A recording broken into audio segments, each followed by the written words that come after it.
Hello, I'm Dr. Robert Sartori. I'm a veterinarian.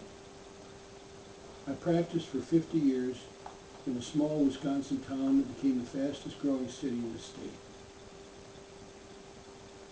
I have written a book,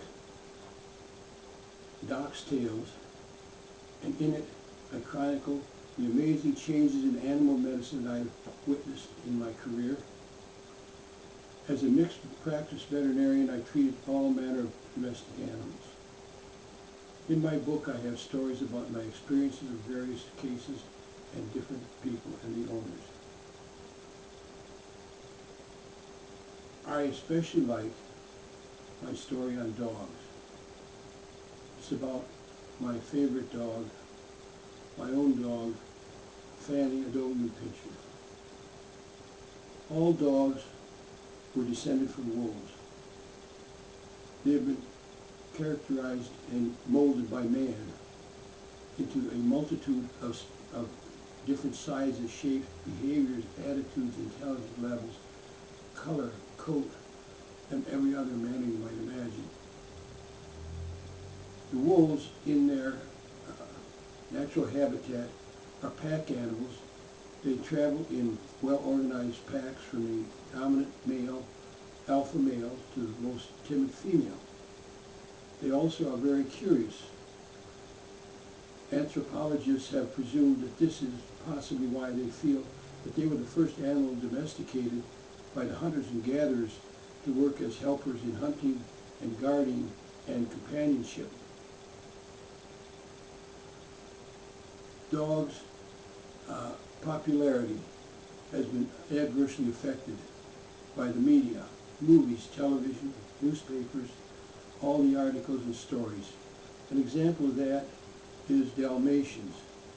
The people select dogs based on what they've seen in the movies. After the movie 101 Dalmatians, the population of that black and white breed jumped by over 3 million. After a period of time, people learned that Dalmatians, as a breed, are dumb as a box of rocks. They shed white hair on everything, and they have a tendency to bite kids. Their best job is riding on a red beer truck pulled by 8 beautiful Clydesdale horses, not very strong horses, a task that might have been accomplished by one good team of Belgians.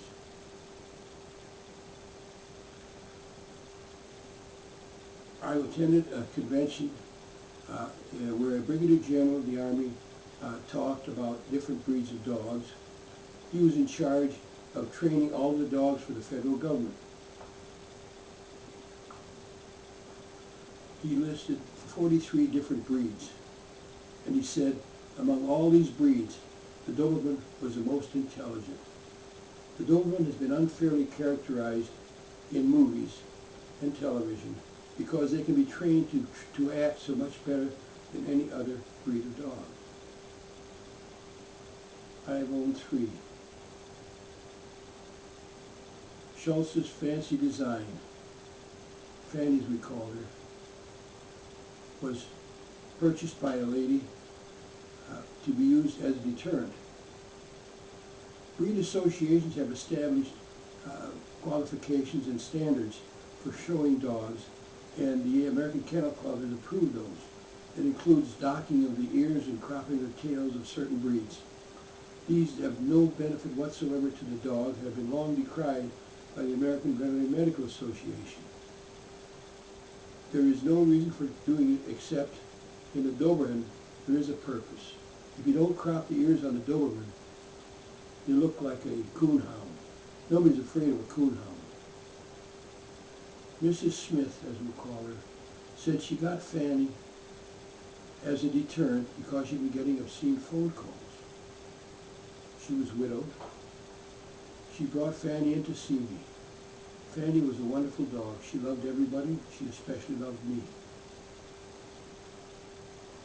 She brought her in for all the usual inoculations, surgeries, and things that we do to dogs.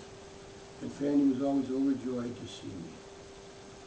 After a period of time, Mrs. Smith met a man. She called and said she had no need for the dog and wondered if I would like her. Of course, I said yes, not too many dogs lovely veterinarian. She brought the dog in the next morning early. It was about 10 o'clock when I took her out to the house. We lived north of town about a mile, over the brow of a large hill. It was during school time, and as we drove up to the house, the mothers with their preschool children, gleefully chattering, were sitting on the back deck, having their morning coffee crunch. Upon hearing them, Fanny bounded over toward them. The mothers all, of course, reacted in consternation. I soon followed her. I said, "Don't worry, Fanny loves little children. I think she had one for breakfast." They knew me well. It was only a little while, and Fanny was walking gingerly around on the lawn with the little ones perched happily on her back. Yes, Fanny loved people. She especially loved me. She loved going with me on country calls. She was 11 years old, but she refused to eat. I examined her. I did blood work, took x-rays, deep palpation. Nothing came back positive. She refused to eat. Generally, when nothing else is positive, it's an internal cancer, a form of lymphoma, lymphoblastoma, leukemia. At that time, we didn't have the capacity or ability to do bone marrow analysis. We didn't have radiation for animals. Chemotherapy did not exist. I gave her vitamins, hormones, antibiotics, various diets. Nothing worked. She got thinner and thinner and thinner. My wife insisted I put her to sleep. I just couldn't do it. One afternoon, after lunch, she came out, weakly wobbling to the truck. I looked down at her. I said, "Fanny, I'm going to take you down to the clinic and put you to sleep." I picked her up, put her on the seat of the truck. I climbed in as we drove down to my clinic. She crawled over and put her head in my lap. When we got to the clinic, she was dead. That was her last gift to me. My eyes still gleam with tears as I remember this.